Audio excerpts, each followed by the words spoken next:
police upping the fight against drug and substance abuse by cutting the supply chain, intercepting smugglers who are using buses to transport illicit substances.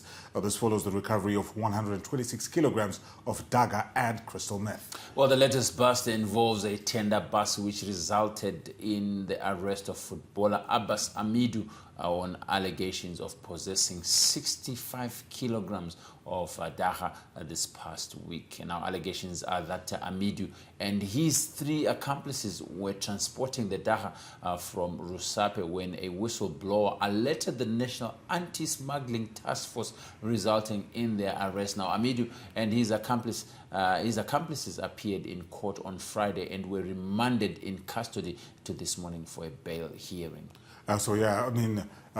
Good to see the police acting on information from the public.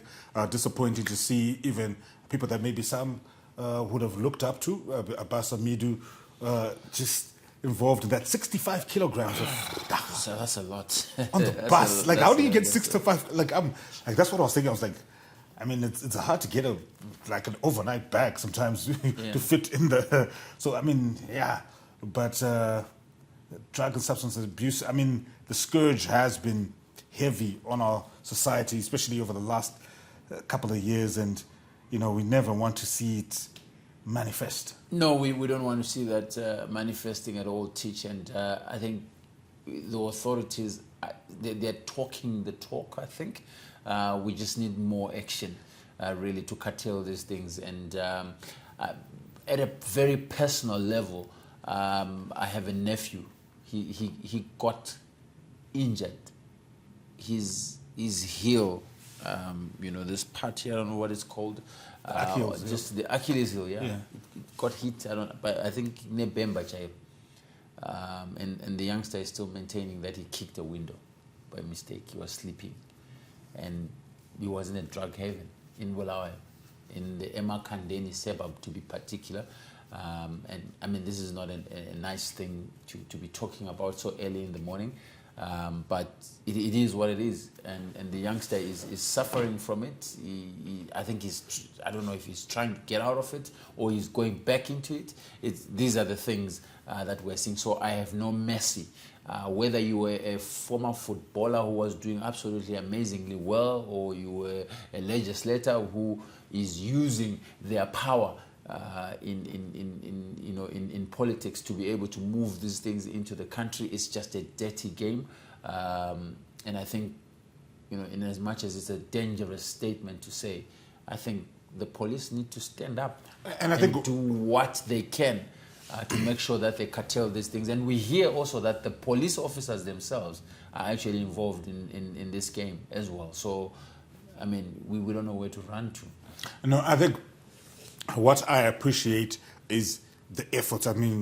So sorry to hear about your nephew and the issues that he's having to deal with as a consequence of drug and substance abuse. But for me, I take encouragement from this approach of trying to fight this at the supply chain level. It's great news. I remember having a conversation, I think it was on Friday, with a couple of people, and they were telling me, Tich, if you actually go into the ghettos, you guys talk about it maybe from a surface level or from, looking from above, looking down, and saying it's so intrinsic and so bad in terms of the supply of drugs is so prevalent. It's embedded in the daily life, you see. So we've got a big fight in our hands. Yeah, it's a huge fight.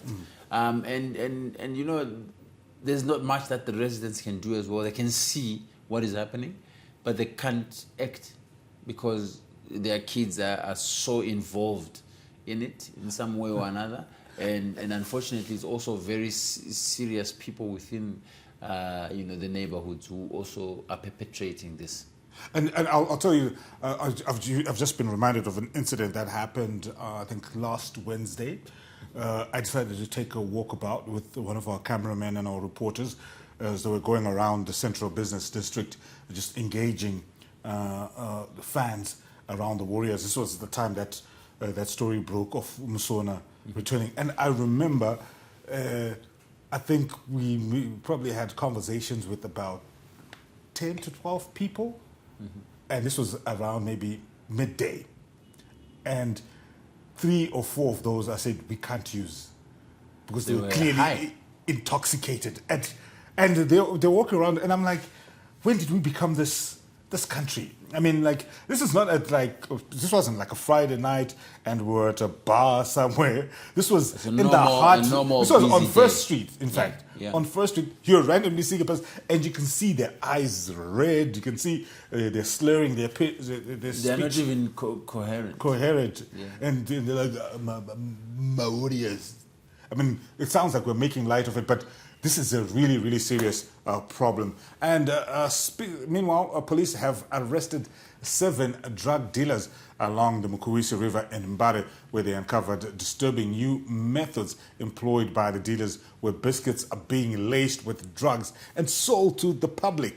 Well, previously they would use cakes, muffins, and popcorn to conceal illegal substances. Now, police recovered packets of biscuits laced with drugs, along with mbanje and other illicit substances. Now, Tich, this is really getting out of hand.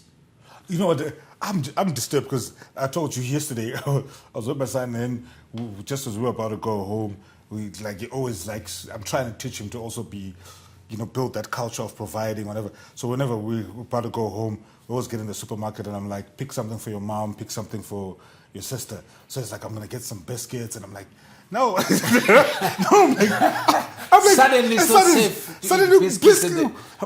Biscuits? It's suddenly not safe. It's suddenly not safe to eat biscuits, to find biscuits on the streets.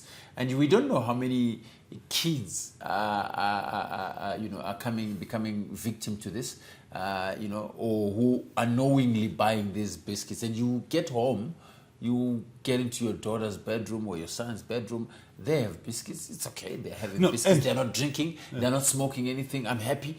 In the meantime, they're busy.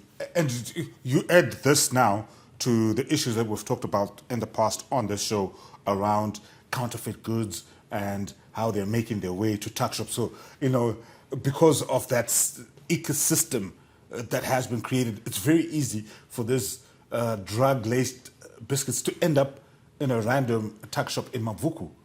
And somebody just goes in. I don't know whether the drug dealers are trying to poison people, or maybe they're No.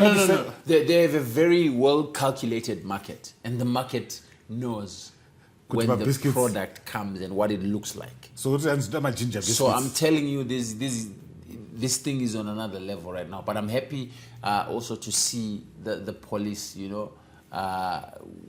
working so hard to try and get this problem behind us as a country. All right, so let's have conversations about this. What else do you think can be done to mitigate against the consequences of drug and substance abuse outside of the collective action that is being taken by the police, zoning in on the supply chain, identifying different ways of trying to move the drugs? I think we've talked about the biscuits there. That's so disturbing me. But let's stay with... It's very creative. I wish this creativity could go to building the economy, not crushing it and the children's future. Konapo, ipapo.